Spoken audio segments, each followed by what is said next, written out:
We're talking about keepers. I like the advice, so I want to stay in that vein. Who are some sleepers that we should be looking out for this coming season? I really love Jahan Dotson this upcoming year. He's another guy that, Sam Howell, we'll see what he's got, but Jahan Dotson's a guy that he's a smaller guy, but he plays bigger than what his body shows. He's a guy that has really good hands as well. He's just kind of a bully out there, it seems like. So he's a guy that I really like, and he's not getting taken super early. Jared Goff, I mean, we already talked about it a little bit, adding Sam Laporta, Jahmyr Gibbs, Jameson Williams out for 6 weeks. He's been battling injuries, so I'm not really sure what he brings. But Amon-Ra St. Brown is there. There's just so many good pieces in that offense to throw to. I don't expect that defense to be world breakers this upcoming year. They sucked last year. I think they'll play better, but I still think you're going to have to score a lot of points in some of the games that they're going to be in.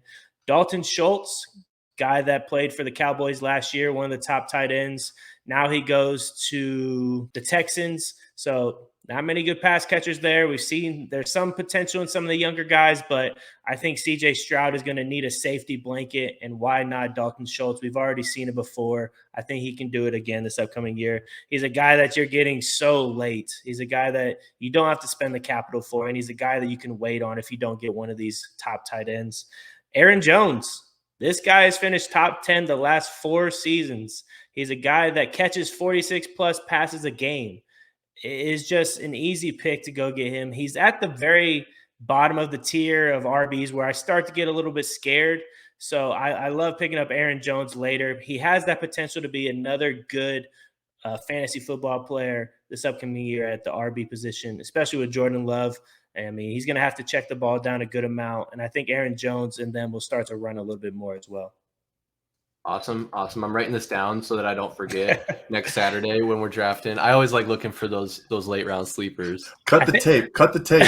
I think I was talking about Javonte Williams last year, and he had a really good first game, and then he tore his ACL. I want to say I was watching the draft show, and Mike, I think, had him, which had a great first start. I was looking good, and then can't project the ACL, so tough luck. And it's bound to happen, right? I mean, that's just a gamble in football, especially. Guys are going to get injured. And that's where the waiver wire comes in huge. It's not how you start, it's how you finish. Tallman, we're talking about sleepers. I don't know if there are any names on the Arizona Cardinals roster that people are going to be looking to jump out and grab early. Are there any Cardinals players you might have your eye on for drafting at any point during this upcoming draft? Well, the only one I would really look at in kind of a league the size of us, 8 to 10 man league, is James Conner. I know they got him pretty low on the running back list, but I mean, think about this team. This team might not have Kyler Murray for the first 8-10 games. You're either starting the old guy that Chev doesn't like, or you're going to start the rookie. And they're going to be a run first team. And they just lost Marlon Mack. I know in the preseason game towards the end of that preseason game last week, we saw some positive stuff out of those guys low in that position on the depth chart. But I mean, if those backups for James aren't productive, we're not getting any positive outcomes from them, James is going to get fed. And knowing how the NFL is treating running backs now, they're going to feed him, use him and abuse him and spit him out, because James Conner is probably not a member of the next good Cardinals football team. Okay. Do you agree with Tallman there, Mike? Or one guy that kind of popped out to me as a potential Cardinal player that you might want to draft is Rondale Moore. Because no pun intended, but there's no more DeAndre Hopkins on this team. So he's going to be one of our top receivers there.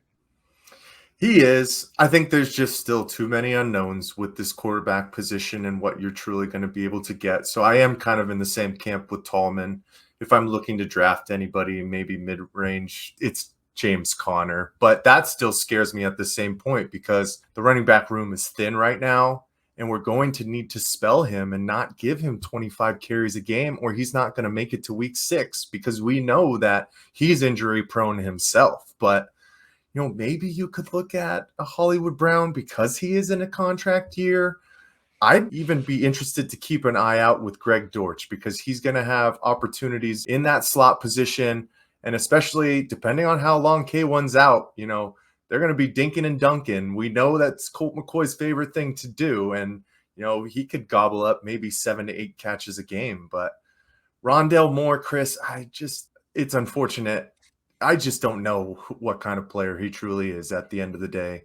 We've seen flashes. We've seen some good games like against the Minnesota Vikings a couple seasons ago, but I just don't know where he really fits within this team moving forward. And I hope he is a vital piece because of the speed that he brings to the field, but too much unknown from this wide receiver group right now to really take probably in the draft, but I'll keep an eye on him on the waiver wires. I don't even understand how my plug talk.